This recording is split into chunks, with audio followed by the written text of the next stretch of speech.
Hey y'all, I'm multitasking right now. I'm making some videos while I'm nursing my baby, but there's just something that I have to post because it's been on my mind and I know somebody needs to hear it.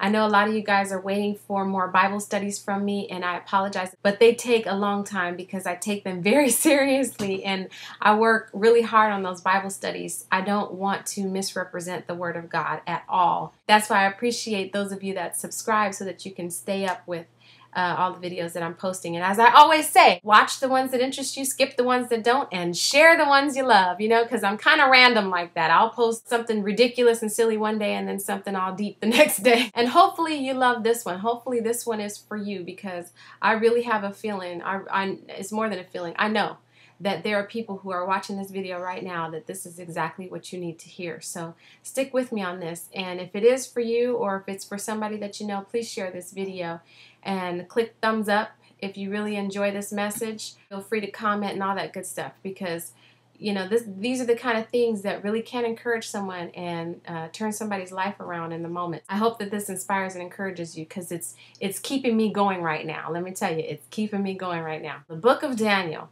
Please at least read the first 6 chapters, Daniel 1 through 6. And I want to focus on what happens in chapter 6, which is when he ends up getting tossed into the lion's den. And I smile when I say that. Doesn't that look so terrible that I just smiled all big when I said the lion's den? I've been making videos for like a year now, and I never really get too personal and share too much about myself.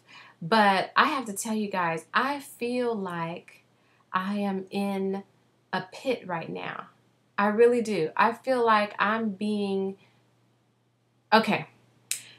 It's financial. My husband, he's a director and he makes a good living. But we have bills, okay? We have bills like the next person, and we also have debt like the next person. We got into debt in our early years, so I can't say that I regret that we're in debt, because we do have a lot to show for it. Unfortunately, there are a lot of people that get into debt and have nothing to show for it because they just spent it on frivolous stuff. We use credit cards because we wanted to get married and we didn't have all the funds to get married, but we didn't want to put it off, so we just put it on a credit card. Our parents contributed, but we paid for a lot of it to ourselves. We also got second jobs to help pay for it, so we didn't just put it all on credit. We tried to pay as much as we could with the help of family and ourselves, but whatever we couldn't, we put on a credit card. Our honeymoon was a gift from his family, but our spending money on our honeymoon, we put on credit cards because we didn't have, you know, hundreds of dollars to go spend, but we wanted to enjoy ourselves. Our first place together, we put on a credit card because we couldn't afford to pay out of pocket first and last month rent.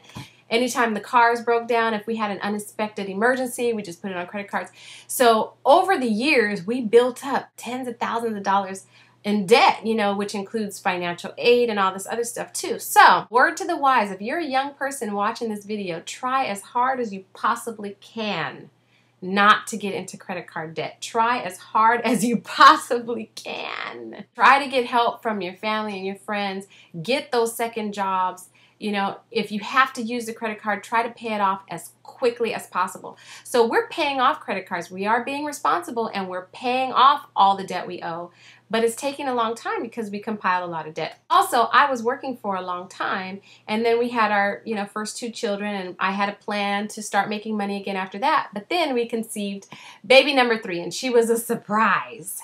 So ever since we've had little Tatiana, who is such a blessing, she's a beautiful child. She's the happiest baby on earth. Seriously, my friend came to visit the other day, and she was like, "What's wrong with your baby? She's abnormal." She's abnormally happy. Like something is wrong with her, because she wouldn't stop smiling. She was just cheesing and laughing and smiling and laughing and smiling and cheesing.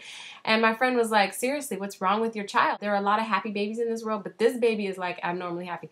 I mean, if you're going to have an abnormality, I'm glad that that's her problem, being too happy, if you will. So she's such a blessing, but at the same time, financially, it's really difficult because my Leah is still in diapers. So we've got 2 babies in diapers, and PJ's getting bigger, and him and my Leah eat like almost adult-sized portion meals. So financially, it's just getting tougher and tougher every month. And I'm so grateful. We're so blessed that we're not like on the verge of being homeless. You know, we can still feed our children and we can still afford to buy those diapers. but we're getting a little nervous.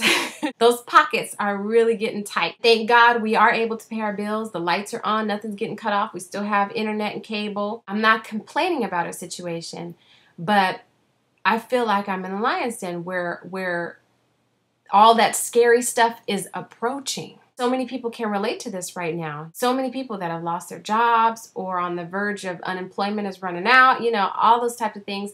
And aside from financial issues, there are people that are dealing with things that are even worse than that. There are people who are dealing with health issues, relationship issues, dealing with sin in their lives. There are people who are dealing with some really tough situations. So I'm really grateful that I'm not at the point where really bad things are happening in our lives, but we are at the point where we're facing those issues and we're having to look them in the face and say, okay, if something doesn't change, like now, we're going to be in trouble.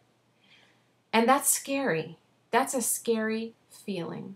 But I get so much hope and encouragement when I read Daniel and I remember God allowed him to be put into the lion's den. And if you read Daniel 1 through 6, you'll remember earlier on when God allowed Daniel's homeboys, Shadrach, Meshach, and Abednego, to also be put into the fiery furnace. In both situations, they came out unharmed.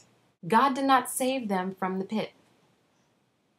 He didn't keep them from being put into the scary situation. He didn't save them from the shadow of death. But thank God it was just a shadow. He did save them from death. He did save them from harm. But he allowed them to get so close to it. Daniel was in the pit with the lions. It wasn't a threat of the pit. He wasn't standing on the edge of the pit. He wasn't being lowered into the pit and the king said, stop, stop, wait. He was in there.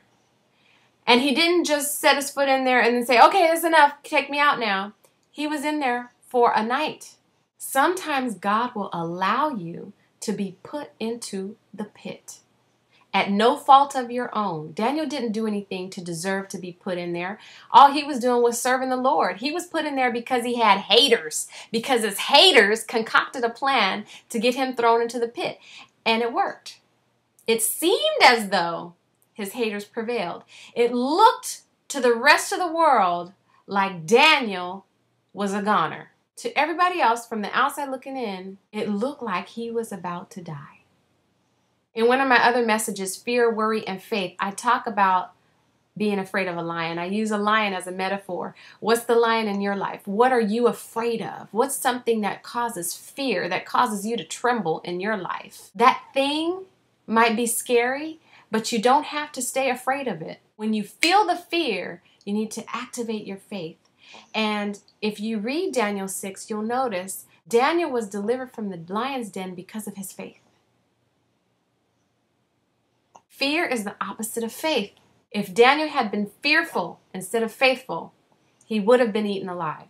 Lions can smell fear, and it attracts them. When you're giving off the odor of fear, you're setting yourself up to be eaten alive. But when you give off the aroma of faith, you're setting yourself up to be delivered from your situation. God will allow you to be placed into the pit so that you can prove your faith, so that he can prove his faithfulness. God is faithful. Just because you're down there doesn't mean he has forsaken or forgotten you.